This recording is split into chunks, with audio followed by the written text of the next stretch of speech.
Hey guys, I'm Philip Wilder, and I'm going to start this with kind of a funny analogy that I built up in my head, and I'll explain it in just a second. But say you're at the top of a skyscraper for some strange reason, and you see Spider-Man there, and Spider-Man says, "Throw these knives at me." And you look over and there's a table full of all these knives. Big knives, small knives, rusty knives, sharp knives, dull knives, whatever. He says, "Throw those at me." And you're like, "No, I don't want to hurt you. You're Spider-Man. You're doing a lot of great things for the city." And he says, "No, throw them at me." And so after a lot of coaxing, you're like, "Okay, fine, I'll throw one at you." So you pick the smallest, dullest knife and you look at it and you very carefully kind of throw it at Spider-Man very slowly. And he dodges it. And you're like, "Okay, that was kind of cool, a little bit impressive." And he says, "Throw another one at me." And you're like, "Okay, fine, whatever." You grab another small knife and you throw it at him, not too hard again. And he's like, "Throw more at me now. Throw sharper, bigger knives at me and throw them harder." And you're like, "Okay, fine." And so you get another small knife and maybe you throw it a little bit harder this time. Again, he dodges it and you're like, "This is kind of cool, pretty impressive too, actually, even." And so before you know it, you're taking 5 knives at a time. You're just hucking them at Spider-Man and watching him dodge them every single time, and you're just amazed. Well, in this same way is how I first came to God with hard questions. At first I was like, I don't know if God can answer this question. I feel like my faith is going to fall apart if I ask this question. So very hesitantly I asked, and then God answered it. And so then the next one, it was very hesitant as well too. But I've gotten to the point now, and I'm sure I'll grow much more in the future, but I've gotten to the point now where I've started to realize God can handle some pretty crazy questions, some pretty hard questions as well too. And so now I'm not afraid at all to throw a hard question at God and watch him answer it in an amazing way. Well, when it comes to finding the truth, yes, we need to come before God and ask him these hard questions, but what if we don't even know if God is true or real? Well, these are 3 steps that I'm going to share with you to finding the truth, and it applies whether you're Christian or not. Let's get to it.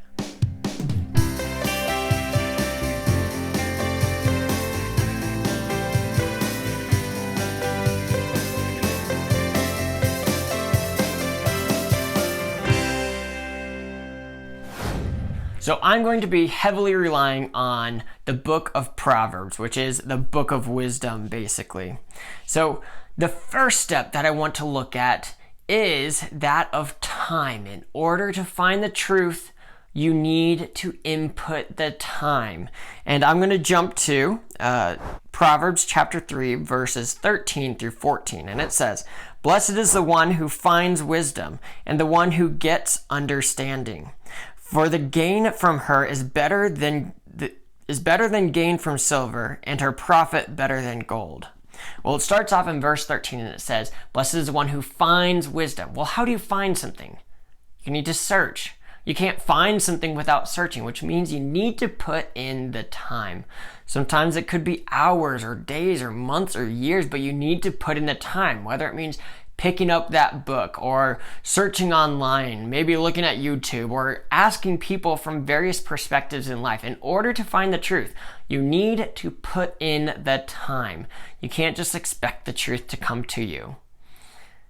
Sometimes it does, but other times we need to search it out and we need to find it. But even if it does come to us, typically it comes to us when we sit down and just ponder the question. And so that's, again, investing time into it. So step number 1 is time. You need to put time into it. Step number 2 is bravery. In order to find the truth, you need to be willing to follow the truth. And the truth will ask us to do things, and it'll be hard and it'll be scary. And that's what verse 14 talks about. It says, "For the gain from her is better than gain from silver, and her profit better than gold." In order to find the truth, we need to value the truth. And that means setting aside other things. Maybe it means not working as much so you can devote more time to finding the truth. Or maybe it means investing the money into it to be able to get to the place where we can find the truth. Maybe that means going to a certain place or talking to a certain person. In order to find the truth, we need to be brave and follow that truth where it leads and invest into it. And you can't really be brave with the truth if you don't value the truth. Now, it does you no good to know that there's going to be a nuclear fallout in a year if you don't do anything to prepare for it. Maybe that means moving away, or maybe it means building a shelter, or maybe it just means warning people and trying to stop it. If you don't do anything, it does you no benefit to know that the nuclear fallout is coming. So we need to be brave and be willing to follow the truth and act on the truth, no matter what it demands from us. Especially if it means finding out what the truth is spiritually. Maybe you don't know if God is real. Maybe you don't know if it's Christianity. Maybe you should be reading the Quran or whatever. You need to be brave to start searching for the truth. Now, I've done a lot of searching, and I'd like to think I'm brave, and it's led me here to the Bible and to Christianity, but you need to find that out for yourself.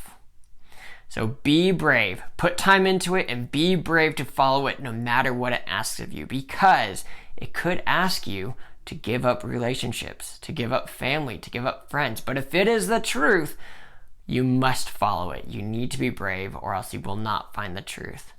The third step is you need to put time into it, you need to be brave, but number 3 is you also need to be humble. So I'm going to hop over here to Proverbs chapter 12, verse 1, and it says, "Whoever loves discipline loves knowledge, but he who hates reproof is stupid."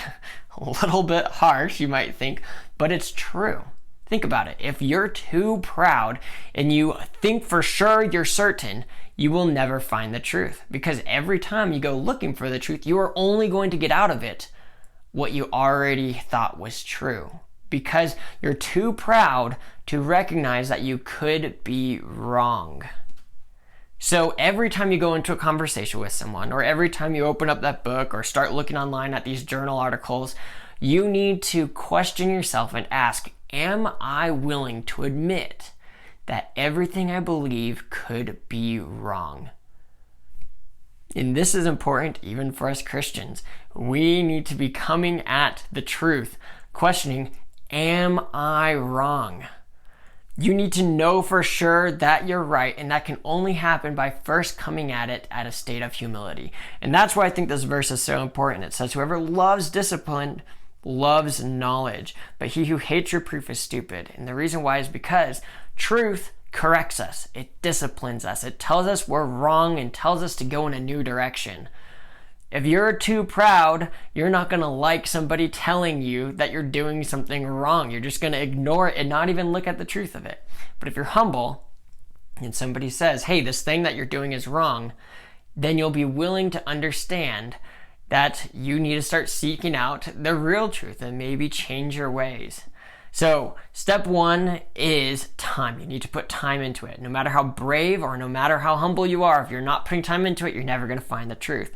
Step 2 is be brave. If you put a ton of time into it and you're very, very humble, but you're not willing to follow the truth no matter where it leads, you're never going to go anywhere with it.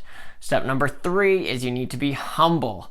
If you're too proud, you can spend all the time you want and you could be willing to follow the truth wherever, but you're never going to see the truth in the first place. Now I want to give you one more little nugget here. I'm going to bring us back to Proverbs chapter 3, verses 5 and 6. "Trust in the Lord with all your heart and do not lean on your own understanding. In all your ways acknowledge him and he will make straight your paths." We can be as wise as possible, but ultimately we need to trust God. He's the one who knows, and even if it takes months or years for us to get the answer, we can trust God. This is what I've learned in the metaphor of throwing knives at Spider-Man. In the same way, we can throw these questions at God and just trust him with it. And all along the way, let's just make sure that we focus mostly on being with God. So if you're not a Christian, those are your 3 steps to finding the truth. And I think it will lead you to the Bible and to the God of the Bible. Thank you so much for watching. Have a great day.